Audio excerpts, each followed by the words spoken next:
Assalamu alaikum wa rahmatullahi wa barakatuh. Parfois, les moments les plus marquants ne commencent pas par un long discours, mais par une simple question. Lors d'une conférence publique, un jeune garçon chrétien s'est levé devant l'assemblée. Il n'avait ni l'âge des grands chercheurs, ni l'expérience des savants, mais il avait quelque chose de très précieux, un cœur sincère et un désir de comprendre. Avec beaucoup de respect et de courage, il a posé une question. Une question qui, à première vue, semblait simple. Mais derrière cette simplicité se cachait une profondeur étonnante, car elle touchait directement à la foi, à la vérité et à la manière dont nous comprenons Dieu. Ce moment est puissant, car il nous rappelle que la recherche de la vérité ne dépend pas de l'âge, de la position sociale ou du niveau d'éducation. Parfois, une question posée avec sincérité peut ouvrir des portes que même de longs discours ne peuvent pas ouvrir. Ce jeune garçon n'a pas posé sa question pour provoquer ou pour débattre. Il l'a posée parce qu'il voulait comprendre. Et dans l'islam, cette intention est extrêmement précieuse. L'islam est une religion qui encourage profondément la réflexion. Contrairement à ce que certaines personnes peuvent penser, la foi islamique ne demande pas de suivre aveuglément sans réfléchir. Au contraire, le Coran appelle constamment l'être humain à observer, à réfléchir et à méditer sur la création, sur la vie et sur la vérité. La recherche sincère de la connaissance est considérée comme un acte noble. Allah dit dans le Coran : « Demandez donc aux gens du rappel si vous ne savez pas. » Sourate An-Nahl 16:43. Ce verset est très important car il nous enseigne une attitude essentielle dans la quête de la vérité, l'humilité. Personne ne sait tout. Chaque être humain, peu importe son intelligence ou sa connaissance, aura toujours des choses qu'il ignore. Reconnaître cela et chercher des réponses auprès de ceux qui possèdent le savoir est un signe de sagesse. Dans notre époque, beaucoup de gens ont peur de poser des questions. Certains craignent d'être jugés, d'autres pensent que leurs questions sont trop simples ou qu'elles pourraient être mal comprises. Pourtant, l'histoire de ce jeune garçon nous rappelle que les questions sincères sont souvent les premières étapes vers la compréhension. Les plus grands savants de l'histoire de l'islam ont commencé leur chemin par des questions. Ils ont cherché à comprendre le message des prophètes, la sagesse du Coran et les signes d'Allah dans l'univers. Et c'est cette curiosité sincère qui a ouvert leur cœur à la connaissance. Ce jeune garçon nous donne donc une leçon très profonde. La vérité appartient à ceux qui ont le courage de la chercher. Chercher la vérité demande de l'humilité, car il faut accepter que nous ne savons pas tout. Cela demande aussi de la sincérité, car la recherche de la vérité ne doit pas être guidée par l'orgueil ou le désir de gagner un débat, mais par le désir de comprendre ce qui est juste. Dans l'islam, Allah regarde les intentions des cœurs. Une question posée avec sincérité peut être plus précieuse qu'un long discours prononcé avec arrogance. C'est pour cette raison que de nombreuses personnes, à travers l'histoire, ont trouvé la guidance simplement en cherchant honnêtement la vérité. Et parfois, tout commence par une seule question. Lorsque la question du jeune garçon a été posée, beaucoup de personnes dans la salle attendaient la réaction de Zakir Naik. La question était sensible, et dans ce genre de situation, certaines personnes peuvent réagir avec agitation, colère ou même moquerie. Mais ce qui a marqué ce moment, c'est la manière dont la réponse a été donnée, avec calme, avec respect et avec une logique claire. Au lieu de ridiculiser la question ou de répondre avec émotion, Dr Zakir Naik a pris un instant pour écouter attentivement. Cette attitude est déjà une grande leçon. Écouter sincèrement une question montre du respect envers la personne qui la pose. Et dans l'islam, le respect dans le dialogue est une valeur fondamentale. L'islam enseigne que la vérité ne doit jamais être défendue par l'arrogance ou l'agressivité. Au contraire, elle doit être présentée avec sagesse et douceur. Allah nous donne une directive très claire dans le Coran. Appelle au chemin de ton Seigneur avec sagesse et bonne exhortation et discute avec eux de la meilleure façon. Sourate An-Nahl 16, 125. Ce verset n'est pas seulement un conseil, c'est une méthode. Il nous montre comment un croyant doit parler lorsqu'il explique sa foi. La sagesse signifie choisir les bons mots, comprendre la situation et répondre d'une manière qui éclaire les esprits plutôt que de créer des tensions. Dans ce moment précis, la réponse de Dr Zakir Naik a suivi exactement cette approche. Il n'a pas seulement donné une réponse religieuse, il a utilisé plusieurs outils, la logique, la raison et les textes sacrés. Cette combinaison est importante car l'islam ne sépare pas la foi de la réflexion. Beaucoup de gens pensent que la religion demande de croire sans réfléchir. Mais l'islam encourage au contraire l'utilisation de l'intelligence. Le Coran lui-même pose des questions aux êtres humains, les invitant à observer le ciel, la terre, la création et les signes autour d'eux. La foi en islam est une foi consciente, basée sur la réflexion. C'est pour cette raison que, face à une question difficile, la réponse n'a pas été évitée. Au contraire, elle a été expliquée étape par étape, avec des arguments simples et compréhensibles. Cette méthode aide les gens à réfléchir par eux-mêmes, plutôt que de simplement accepter une réponse sans comprendre. Un autre aspect important de cette réponse est le respect envers l'interlocuteur. Même si la personne qui pose la question vient d'une autre religion, elle mérite d'être traitée avec dignité. Le prophète, que la paix et le salut d'Allah soient sur lui lui-même, dialoguait avec des personnes de différentes croyances avec patience et respect. Dans l'histoire islamique, de nombreux dialogues ont eu lieu entre musulmans, chrétiens et juifs. Ces discussions étaient souvent basées sur l'échange d'idées et la recherche de la vérité.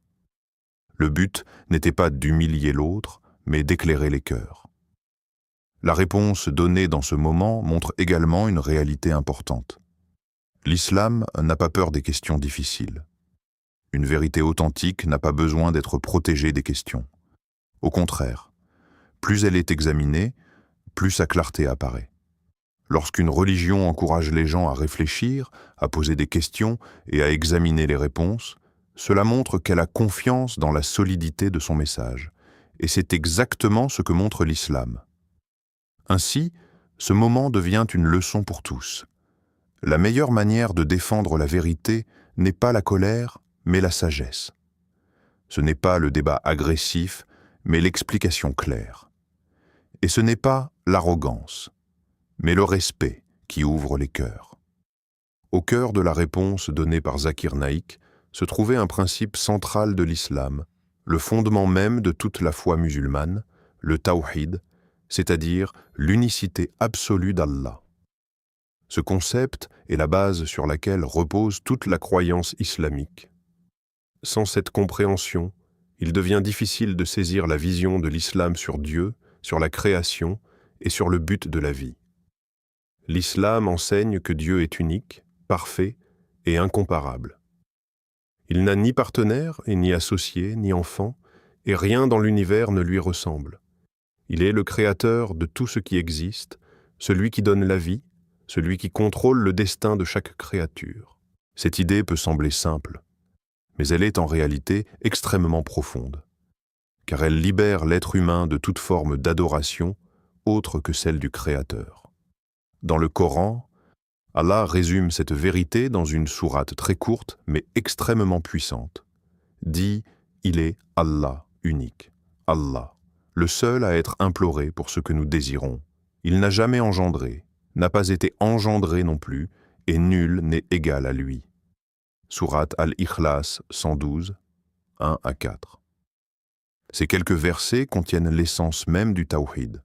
Ils expliquent que Dieu est unique dans son existence, unique dans sa puissance et unique dans son droit d'être adoré. Personne ne partage sa divinité et rien ne peut être comparé à lui. Lorsque l'on réfléchit profondément à cette idée, on comprend pourquoi l'islam insiste tellement sur l'unicité de Dieu. Dans l'histoire de l'humanité, de nombreuses sociétés ont attribué des partenaires à Dieu. Certains ont adoré des statues, d'autres des forces de la nature, d'autres encore ont attribué à Dieu une forme humaine ou des relations familiales. Mais l'islam corrige cette perception et rappelle que le Créateur est au-dessus de toutes les limites humaines. Comprendre l'unicité d'Allah signifie reconnaître que tout dans l'univers dépend de lui. Les étoiles, les océans, les montagnes, la vie humaine, chaque battement de cœur, tout existe par sa volonté. Et lorsque l'être humain réalise cela, son cœur commence à se tourner naturellement vers son Créateur. Cette compréhension change également la manière dont une personne voit la vie. Si Allah est le seul Créateur et le seul Seigneur, alors c'est vers lui que nous devons nous tourner dans nos prières, nos espoirs et nos difficultés. Cela donne à la fois une grande pureté. Le croyant ne dépend plus des idoles, des superstitions ou des intermédiaires. Il se connecte directement à son Seigneur. C'est aussi pour cette raison que tous les prophètes ont apporté le même message fondamental.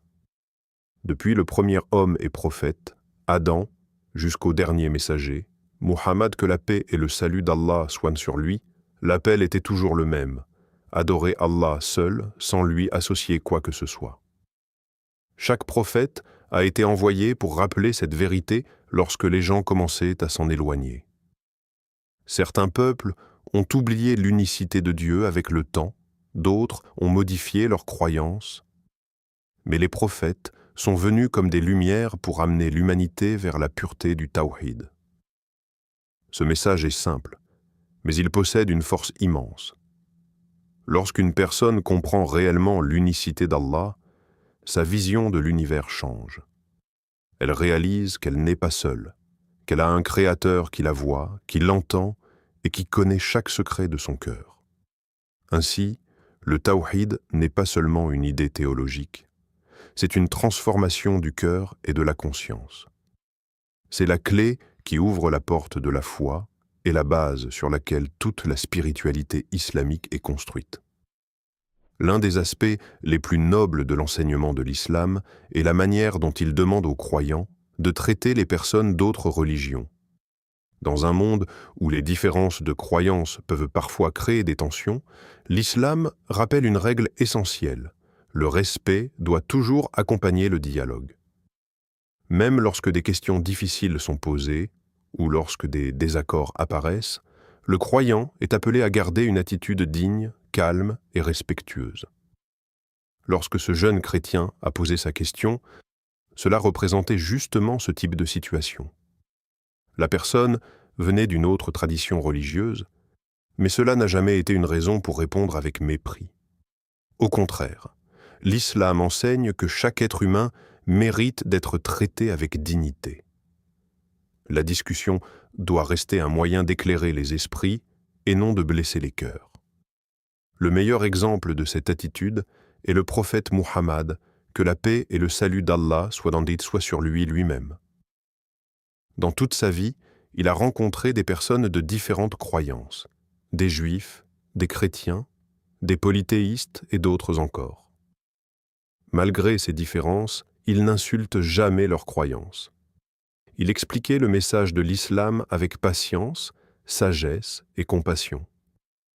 L'histoire islamique contient de nombreux exemples de ce comportement. Des délégations chrétiennes sont venues discuter avec le prophète, que la paix et le salut d'Allah soient sur lui à Médine. Elles ont posé des questions, parfois difficiles, parfois sensibles. Pourtant, ces discussions se déroulaient dans un climat de respect. Le but n'était pas de gagner un débat ou d'humilier l'autre, mais de présenter la vérité de manière claire et noble. Le Coran lui-même établit cette règle de conduite. Allah dit: « Et ne débattez avec les gens du livre que de la meilleure façon. » Sourate Al-Ankabut 29-46. Ce verset contient une grande sagesse. Il ne dit pas simplement de débattre, mais de le faire de la meilleure manière possible. Cela signifie choisir des paroles justes, éviter les insultes et chercher à expliquer plutôt qu'à attaquer. Le dialogue devient alors un pont entre les cœurs plutôt qu'un mur qui sépare les gens. Cette approche est très importante dans la dawa, c'est-à-dire l'invitation à comprendre l'islam. Les gens ne sont pas attirés par la colère ou l'arrogance, mais ils sont touchés par la sagesse, la patience et la sincérité. Lorsqu'une personne voit qu'un musulman parle avec calme et respect, même dans le désaccord, cela crée une impression profonde. Beaucoup de personnes dans le monde ont découvert l'islam non pas seulement à travers des livres, mais à travers le comportement des musulmans. Une attitude respectueuse peut parfois ouvrir un cœur plus rapidement qu'un long discours. C'est pourquoi l'islam accorde une grande importance au caractère et aux bonnes manières. Le prophète, que la paix et le salut d'Allah soient sur lui, a dit dans un hadith authentique qu'il a été envoyé pour parfaire le bon caractère. Cela signifie que la foi ne se limite pas aux paroles ou aux rituels. Elle doit aussi apparaître dans la manière dont nous parlons aux autres, dont nous écoutons leurs questions et dont nous répondons à leurs doutes. Lorsqu'un musulman parle avec sagesse, il montre la beauté de sa religion. Même si la personne en face n'accepte pas immédiatement le message, elle repartira avec une image positive de l'islam. Et parfois, une graine est plantée dans le cœur, une graine qui peut pousser avec le temps. Ainsi, le respect dans le dialogue n'est pas seulement une règle sociale. C'est une partie de la spiritualité islamique. Il reflète la confiance dans la vérité du message. Celui qui possède la vérité n'a pas besoin d'insulter ou de rabaisser les autres. Il explique avec calme et il laisse la lumière de la vérité parler d'elle-même. L'histoire de ce jeune chrétien qui s'est levé pour poser sa question n'est pas seulement un moment intéressant dans une conférence. C'est une véritable leçon pour toutes les personnes qui cherchent la vérité dans leur vie. Elle nous rappelle une réalité simple mais très profonde. La vérité appartient à ceux qui ont le courage de la chercher sincèrement. Dans notre monde, beaucoup de gens vivent toute leur vie sans vraiment se poser de questions sur le sens de leur existence. Ils suivent ce qu'ils ont toujours connu, ce que leur environnement leur a appris, sans prendre le temps de réfléchir profondément. Pourtant, la recherche de la vérité commence souvent par une question simple. Pourquoi sommes-nous ici? Qui nous a créés? Quel est le but de notre vie? Ce jeune garçon nous montre que la recherche de la vérité n'a pas d'âge. Il n'était pas un grand savant ni un spécialiste des religions, mais il avait quelque chose de précieux, un cœur ouvert et le courage de poser une question sincère. Et dans l'islam, cette attitude est très appréciée. Le chemin de la connaissance commence toujours par l'humilité. Une personne qui pense tout savoir ne cherchera jamais à apprendre. Mais celui qui reconnaît qu'il ne sait pas tout ouvre la porte à la découverte et à la compréhension. C'est cette humilité qui pousse une personne à poser des questions, à lire, à écouter et à réfléchir. L'islam valorise énormément la recherche de la connaissance. Le savoir n'est pas seulement considéré comme un outil intellectuel, mais aussi comme un chemin spirituel. Chercher la vérité rapproche une personne de son Créateur, car plus elle comprend l'univers et les signes qui l'entourent, plus elle réalise la grandeur d'Allah. Le prophète, que la paix et le salut d'Allah soient sur lui, a dit dans un hadith authentique, « Celui qui emprunte un chemin pour chercher la science, Allah lui facilite un chemin vers le paradis. » Hadith rapporté par Muslim. Ce hadith montre l'importance immense de la quête du savoir. Chaque effort fait pour apprendre, pour comprendre la foi, pour découvrir la vérité, est une action qui rapproche le croyant de la miséricorde d'Allah. La recherche de la connaissance devient alors un acte d'adoration. Mais chercher la vérité demande aussi du courage. Parfois, cela signifie remettre en question ce que l'on a toujours entendu. Parfois, cela signifie écouter des idées différentes et réfléchir profondément avant de tirer une conclusion. Ce processus peut être difficile car il demande de la sincérité et de l'honnêteté envers soi-même.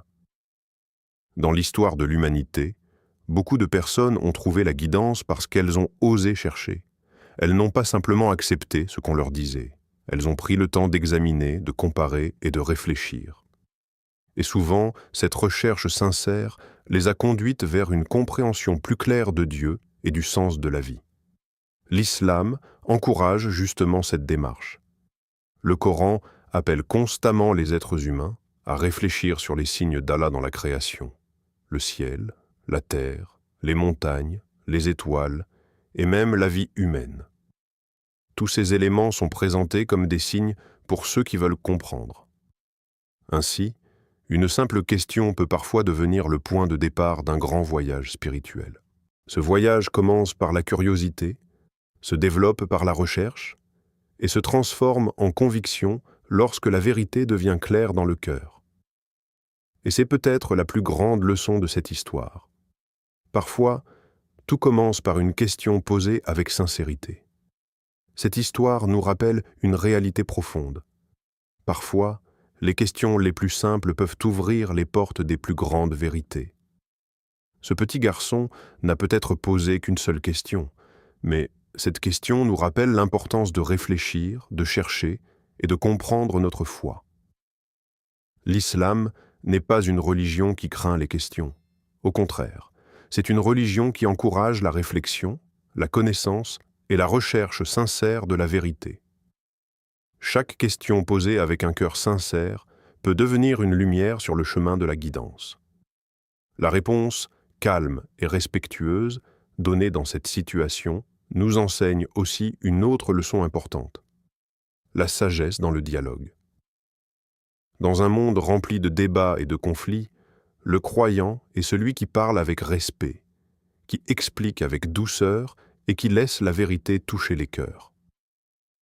Si cette histoire t'a inspiré, rappelle-toi que la connaissance est une lumière. Plus tu cherches à comprendre ta religion, plus ton cœur se rapproche d'Allah. Abonne-toi à l'Islam Connect, partage cette lumière autour de toi et aide d'autres personnes à découvrir la beauté et la sagesse de l'islam. Merci d'avoir ouvert ton cœur à cette parole. Que la paix d'Allah t'accompagne et qu'il illumine ton chemin. Allah nous rappelle dans le Coran, Allah guide vers sa lumière qui il veut. Sourate An-Nur, 24-35. Que cette lumière entre dans nos cœurs, qu'elle nous rapproche de la vérité et qu'elle nous guide vers le droit chemin. Amen.